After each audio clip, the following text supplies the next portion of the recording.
Allah yang maha, tiada dan celah, bukan dengan emas perak kau menebus diriku, oleh segenap kasih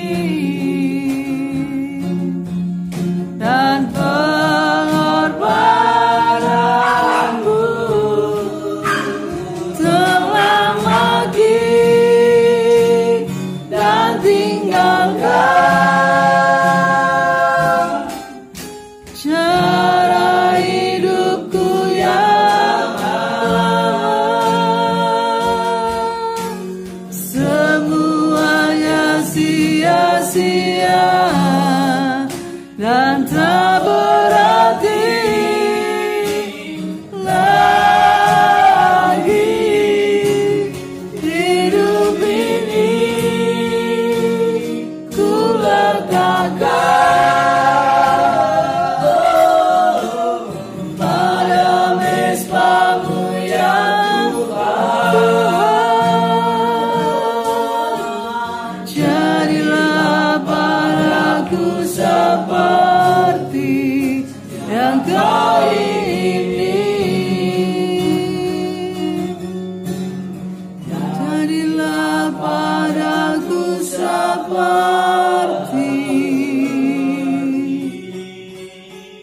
yang kau ingini.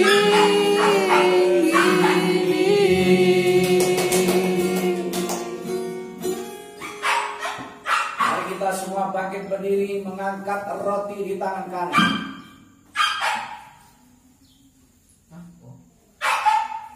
Firman Tuhan berkata, inilah roti yang hidup. Barang siapa makan roti yang turun dari surga, ia akan hidup selama-lamanya. Roti ini adalah lambang tubuh Kristus yang memberikan kehidupan bagi kita semua yang percaya. Kita makan bersama-sama dalam nama Yesus.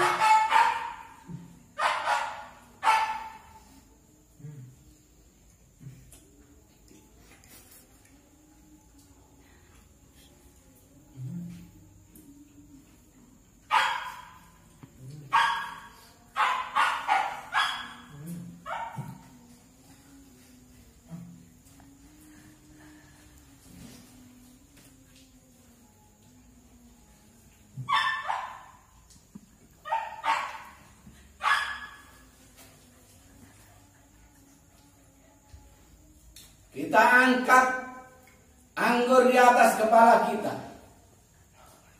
Ini adalah anggur lambang darah Kristus yang tercurah, yang mati di kayu salib bagi kita semua.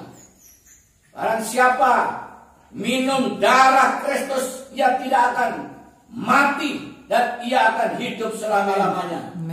Yang percaya ini adalah lambang darah Kristus, kita minum bersama-sama dalam nama Yesus Kristus Tuhan. Haleluya. Amin.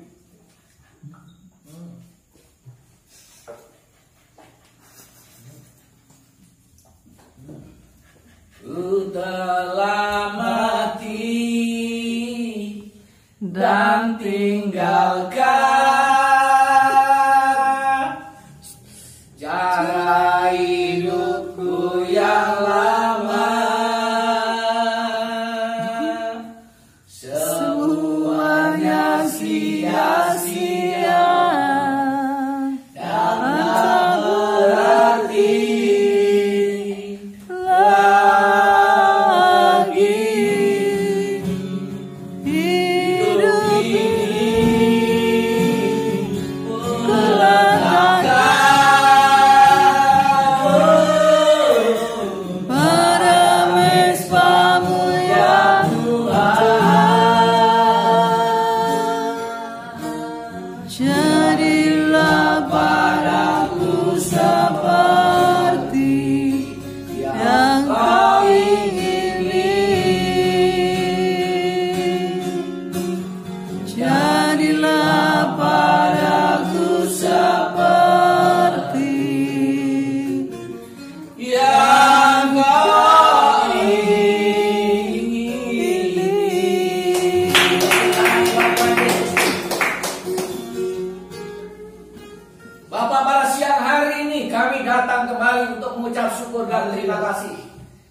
atas berkat kasih karunia anugerah dan pertolongan Tuhan. Amen. Engkau telah membimbing kami dan menuntun kami di siang hari, pagi hari, sore hari, dan malam hari.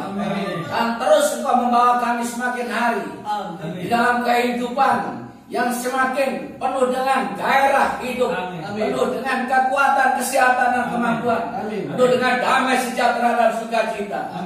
Ini kami telah melaksanakan perjamuan anggur sebagai lambang darah Kristus yang Yesus, roti sebagai lambang tubuh Kristus yang selalu mengingat akan kematian Yesus Kristus di kayu salib bagi kita semua, agar kita tetap yaitu ingat bahwa Yesus mati bagi kita, Yesus hidup bagi kita, dan Yesus mati dan bangkit bagi setiap umat yang percaya kepada Dia. Oleh sebab itu siang hari ini Tuhan, kami datang jangan mainan. Kami datang sungguh-sungguh dalam segala berkat kasih dan karunia, pertolongan dan perlindungan, dan berkat-berkat anugerah keselamatan yang kekal. Oleh sebab itu Tuhan, Kau terus ajar kami disiplin dan taat untuk melakukan apa yang Kau kehendaki. Dan Tuhan memperkenankan dan mengizinkan siang hari ini kami untuk mendengarkan firman-Mu. Di dalam nama Yesus Kristus Tuhan, kami sambut kebenaran-Mu. Haleluya. Amin. Salam. Damai sejahtera di dalam nama Yesus Kristus Tuhan Allah kita. Haleluya. Pada siang hari ini kita kembali yaitu mengingat akan kasih Kristus yang dicurahkan bagi kita semua. Dan kita merasakan betapa kasih-Nya yang begitu besar, yaitu nampak dan terang benderang bagi kita sebagai orang-orang yang percaya. Sehingga kita boleh merasakan bahwa kasih itu mengalir di dalam hidup kita, memenuhi, membanjiri, dan memberikan kelimpahan bagi kita semua. Karena kita percaya kepada Yesus Kristus Tuhan. Jaminan hidup kita, jaminan setiap orang yang percaya untuk memperoleh kehidupan yang kekal, yaitu surga. Tidak ada lagi selain Yesus Kristus yang telah mati di kayu salib dan dibangkitkan, dan Ia hidup selama-lamanya, sehingga kita memperoleh hidup yang kekal. Oleh sebab itu kita bersyukur dan berterima kasih kepada Allah kita, kepada setiap saat dan setiap waktu, sehingga kita ini tetap menjadi orang, menjadi umat yang bergairah hidup, beragresivitas dalam hidup, berkualitas, dan punya kemampuan di dalam hidup untuk hidup segar, sehat, kuat, pandai, dan tercerdas. Nah, ini oleh karena kasih karunia dan anugerah yang dari Yesus Kristus Tuhan Allah kita. Jadi orang-orang Kristen, orang-orang yang percaya di sini orang-orang yang cerdas, amin. Orang-orang Kristen, orang-orang yang percaya di sini orang-orang yang tangguh, yang kuat, amin. Karena apa? Kekuatan Kristus, kekuatan Allah, kekuatan kasih-Nya, kekuatan salib-Nya, kekuatan Yesus yang ada di atas bukit Golgota pada saat itu. Nah, yang pertama pada siang hari ini saya akan memberikan judul bahwa Yesus di sini anugerah bagi orang-orang yang percaya. Amin. Jadi Yesus adalah anugerah bagi orang-orang Kristen, orang-orang yang telah dipanggil, dipilih, ditetapkan sesuai dengan rencananya, di mana kita orang-orang Kristen ya sudah selamat di dunia, selamat di surga, selamat di akhiratnya, dan selamat di dunianya. Selamat berbagai-bagai kesehatannya, yaitu tubuh, jiwa, dan roh kita diselamatkan. Bahkan ekonomi kita diselamatkan, yaitu apa yang harus kita butuhkan, apa yang harus kita yaitu perlukan saat tertentu, saat ini, saat yang akan datang, dan kapanpun kita di sini. Tuhan telah menyediakan bagi kita, karena Allah kita adalah Allah Yehova Jireh, Allah yang memberikan yaitu apa yang kita butuhkan. hari ini, esok, lusa, sampai selama-lamanya. Pada saat kondisi COVID, kita dipelihara. Jadi kita dijaga. Ya, dalam situasi kondisi memang pahit, ekonomi sudah menjadi krisis keuangan bagi dunia, bahkan bagi negara, dan krisis global dan lain sebagainya. Tetapi kenyataannya Allah masih memberikan, yaitu pemeliharaan bagi kita, masih memberikan hidup yang sehat bagi kita semua, masih gemuk-gemuk. Amin. Amin. Ya, kita tidak ada yang kurus hari ini. Karena apa? Karena Allah selalu menjaga, melindungi, selalu menolong dan memberikan, yaitu semua apa yang kita butuhkan. Apa yang katakan di situ, makanan, minuman, pakaian, dan tempat tinggal. Tidak ada yang telanjang masuk gereja, amin. Tidak ada, semua jadi pakai baju. Nah, oleh karena apa? Ya, oleh karena kasihnya, oleh karena kemurahannya. Yesus Kristus yang penuh kasih, Maha Pemurah, Maha Pengasih, dan Maha Penyayang itu. Oh, Dia selalu menolong kita, melindungi dan menjaga kita. Amin.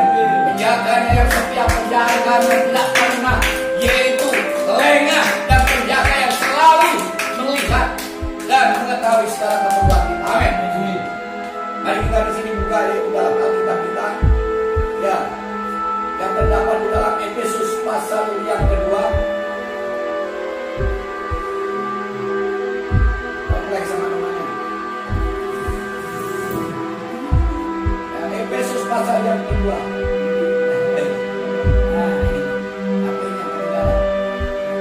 Efesus pasal yang kedua ayat yang 11. Kita mulai dari ayat yang 11. Sudah ketemu? Amin. Ini judulnya dipersatukan di dalam Kristus. Mari kita baca bersama-sama ayat ini. Dimulai dari ayat yang ke-11. Dipersatukan, kita baca bersama-sama 1, 2, 3. Dipersatukan di dalam Kristus. Karena itu ingatlah bahwa dahulu kamu sebagai orang bukan Yahudi menurut daging dan disebut orang-orang tak bersunat oleh mereka yang menamakan dirinya sunat, yaitu sunat lahiriah yang dikerjakan oleh tangan manusia. Bahwa waktu itu kamu tanpa Kristus tidak termasuk keluarga Israel dan tidak mendapat bagian dalam ketentuan-ketentuan yang dijanjikan, tanpa pengharapan dan tanpa Allah di dalam dunia. Tetapi sekarang di dalam Kristus Yesus kamu jauh-jauh sudah menjadi dekat oleh darah Kristus, karena Dialah damai sejahtera kita yang telah mempersatukan kedua pihak dan yang telah melumpuhkan tembok pemisah, yaitu persekutuan. Sebab dengan matinya sebagai manusia ia telah membatalkan hukum Taurat dengan segala perintah dan ketentuannya untuk menciptakan keduanya menjadi satu manusia baru di dalam dirinya, dan dengan itu mengadakan damai sejahtera. Amin.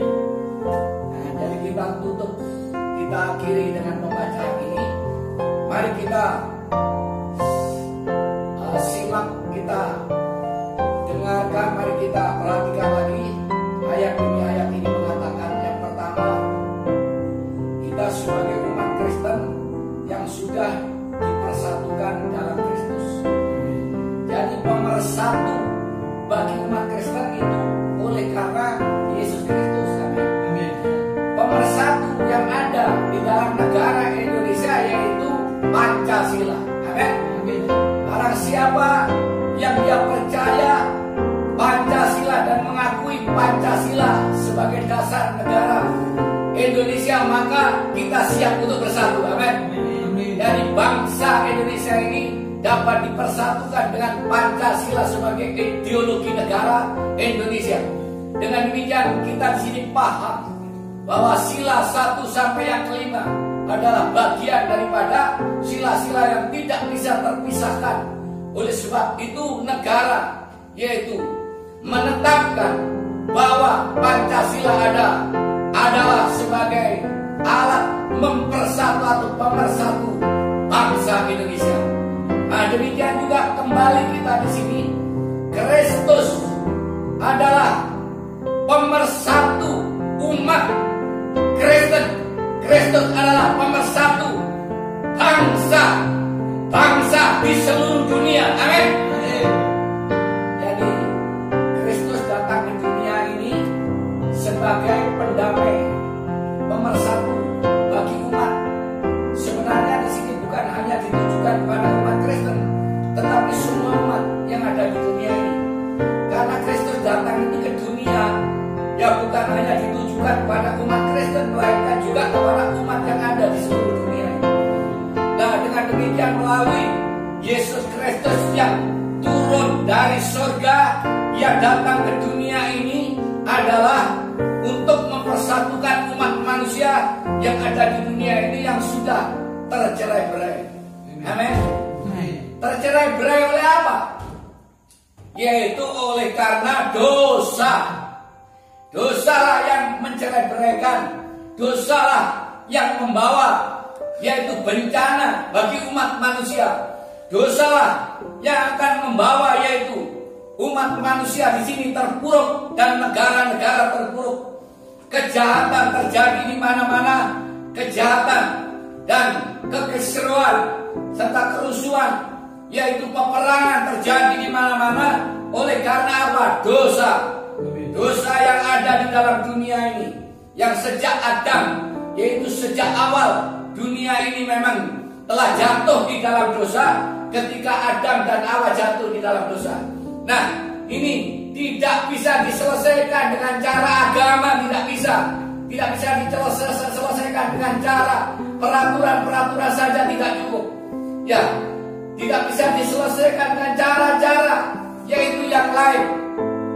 Konsep-konsep hanya sekedar ideologi-ideologi, tetapi kita di sini tahu bahwasanya firman Tuhan mengatakan bahwa penyelesaiannya hanyalah salib Kristus, penyelesaiannya hanyalah Yesus Kristus, Tuhan Allah kita.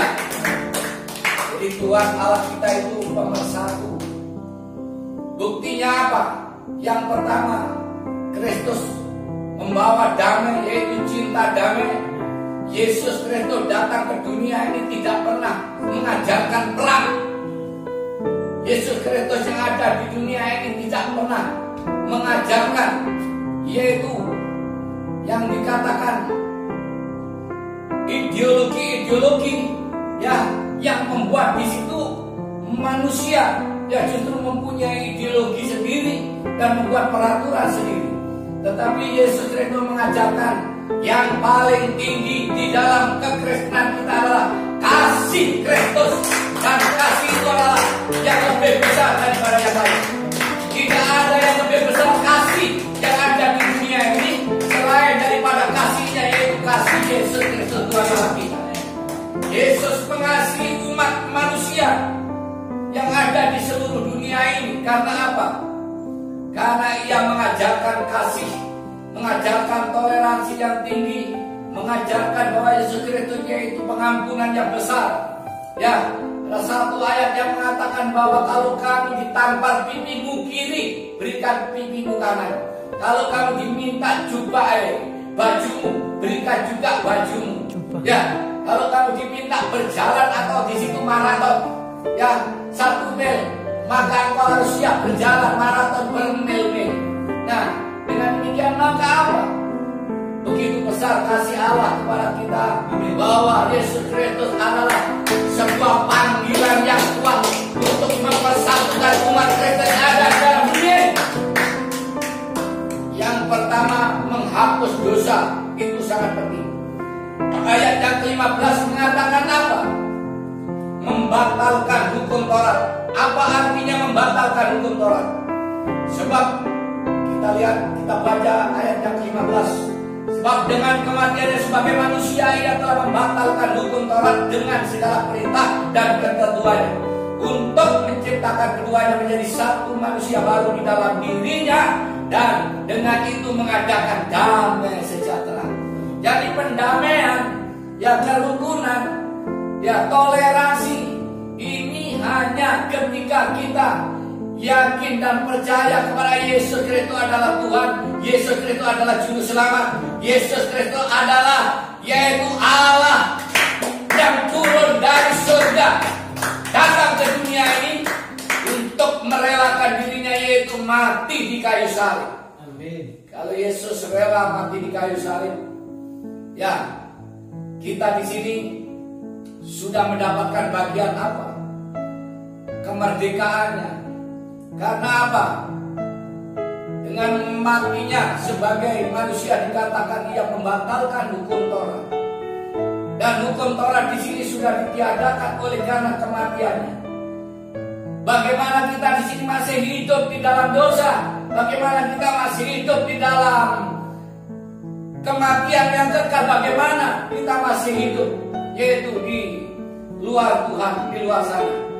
Karena kita semua orang-orang yang percaya sudah dijamin, sudah dipastikan ya bahwa sudah dimatre bahwa orang-orang Kristen, orang-orang yang percaya itu pasti masuk surga, yang pasti akan mendapatkan kehidupan yang kekal.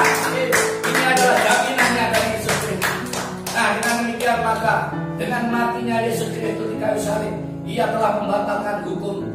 Ya, kalau orang hidup di dalam hukum Taurat, ia akan mengalami satu hukuman ya atas segala perbuatannya. Ya, perilaku hukum Taurat di sini mengatur ya sebuah kehidupan manusia di mana manusia harus mematuhi hukum. Jikalau tidak mematuhi hukum yang telah disiapkan ya oleh hukum Taurat, 10 perintah dan ratusan yaitu peraturan-peraturan yang disiapkan oleh hukum Taurat itu, sehingga di sini kalau tidak mampu, tidak sanggup, dia pasti akan masuk di dalam penghukuman yang kekal. Ini penghukuman yang kekal, penghukuman yang ada di sana ya di neraka. Jadi bukan hukuman yang ada di dunia ini, tetapi hukuman yang kekal. Nah, itulah yang membuat orang berusaha untuk bisa ingin menjadi baik, ingin menjadi benar hidupnya, ya, ingin berbuat baik dan lain sebagainya. Tetapi usaha manusia untuk menjadi baik, ingin menjadi baik, ingin menjadi benar, itu sangat terbatas. Kemampuannya tidak bisa untuk memenuhi hukum Taurat, karena ratusan perintah hukum Taurat yang harus dijalani, 10 hukum yang menjadi inti harus dijalani. Karena salah satu daripada peraturan dan inti hukum tidak bisa menjalankan, ia tetap masuk neraka. Nah, dengan demikian tidak ada orang yang ada dalam dunia ini yang tidak berbuat dosa. Tidak ada seorang yang ada di dalam dunia ini yang mampu yaitu hidup kudus, yang tidak pernah berdosa sama sekali. Siapapun yang nabi-nabi, siapapun raja-raja, siapapun yang dikatakan di situ ahli Taurat, yang dikatakan orang Farisi, yang mengklaim dirinya adalah orang yang kudus. Orang Farisi, ahli Taurat yang mengklaim dirinya adalah orang yang beragama, orang yang bersunat, tetapi Allah menilai bahwa mereka jatuh di dalam dosa dan tidak masuk surga. Itu adalah Allah yang mengatakan. Namun hanya ada satu cara, ada jalan yang telah kita peringati lagi. Tadi adalah satu peringatan yang sangat kuat, momentum salib Kristus, yaitu perjamuan yang kita adakan di sungguh itu akan mengingatkan kita untuk bisa kita ingat kembali bahwa orang-orang Kristen ini sudah merdeka. Umat Kristen ini sudah bebas dari hukuman. Umat Kristen ini sudah tidak ada dihukum lagi. Di neraka sana tidak ada. Ya, semua umat Kristen, orang-orang yang percaya di sini semua menempati posisi yang ada, yaitu di surga masing-masing, melewati langit yang baru, bumi yang baru yang akan kita lalui, yang akan kita lakukan bersama Kristus dalam kerajaan 1000 tahun. Kita bersama-sama Kristus untuk memerintah di dunia yang baru, yang langit yang baru. Kemudian kita diangkat ke surga dan kita masuk ke dalam kerajaan yang kekal, kerajaan surga yang mulia. Itulah konsep kekristenan, itulah konsep kebenarannya di dalam umat yang percaya. Jadi orang-orang yang percaya di sini umat Kristen harus yakin penuh, harus ada kepastian bahwa kita semuanya tidak akan pernah yaitu kehilangan keselamatan. Kita semua tidak akan pernah yaitu tersesat kemudian masuk neraka. Ya, ada konsep-konsep yang berbicara, ini orang Kristen yang tidak pernah masuk ke gereja, ya ini tidak selamat. Orang Kristen yang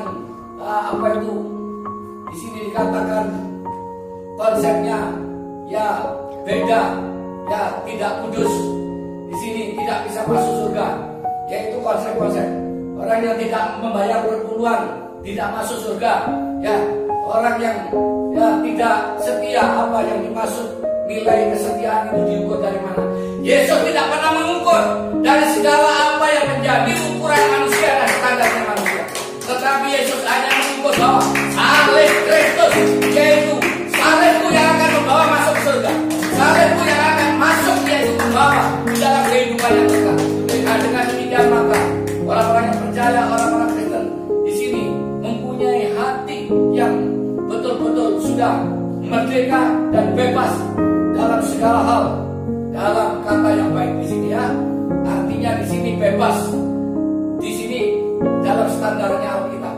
Ya, bukan berarti orang Kristen di sini ya tidak ada yang jahat, ada yang jahat. Tetapi dalam hal ini dia akan mendapatkan hukuman yang ada di dunia ini. Kalau sudah mendapatkan hukuman yang ada di dunia ini, ya sudah gak dihukum lagi di neraka. Ya akan dipulihkan nanti di surga. Ya, tetapi ini bukan berarti mengajarkan orang Kristen berbuat jahat, tidak sama sekali. Karena apa? Semakin hukuman ini ditegakkan, dikuatkan, ini bagi negara prinsipnya semakin kuat katanya di situ. Ya, tetapi yang terlebih lagi semakin kasih itu ditegakkan, kasih karunia ditegakkan, pengampunan ditegakkan, toleransi ini ditegakkan, maka itu semakin orang menjadi baik dan orang akan berbuat baik. Ya, karena apa? Hukuman tidak bisa membawa orang bertobat.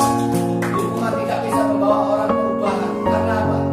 Ya sering kita lihat orang merampok dihukum 10 tahun, habis itu keluar malah jadi perampok, gengnya perampok. Ada orang pencuri, kemudian dihukum 3 tahun, setelah keluar itu malah jadi yaitu bandar pencuri. Orang minum narkoba dihukum, ya karena apa? Sebenarnya hanya pemakai dia, hanya terlibat narkoba pemakai. Dia mendapatkan penghukuman, lalu kemudian keluar dari situ menjadi apa? Malah jadi pengedar. Nah ini ya saudara-saudara yang kasih, memang itu adalah usaha manusia untuk menjadikan yaitu manusia baik. Tidak salah pemerintah negara kita ya di sini mengupayakan usaha, peraturan dan undang-undang dan hukum dibuat supaya orang menjadi baik. Itu benar, kita bersalah. Namun yang sangat penting di sini bahwa yaitu orang menjadi baik oleh karena kasih Kristus, oleh karena pengampunan, oleh karena yaitu berkat kasih karunia anugerah dan pertolongannya. Itulah yang akan menjadi baik. Pujilah namamu Tuhan selama-lamanya. Inilah firman Tuhan pada siang hari ini. Mari kita tutup ibadah kita dengan mengucap syukur dan kita akan menyanyikan.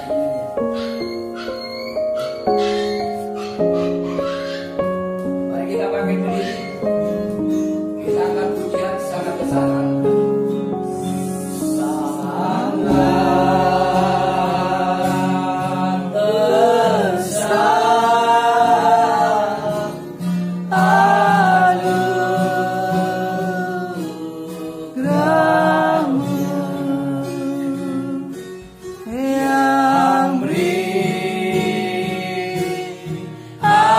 Aku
Kristus Tuhan Allah kita. Amin. Dia yang menyempurnakan hidup kita. Amin. Yang membebaskan kita dari hukuman maut. Amin. Yang mengangkat kita ke surga.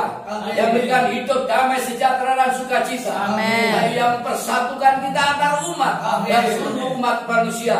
Yang percaya diberkati. Amin. Engkau siang hari ini mari kita katakan. Amin.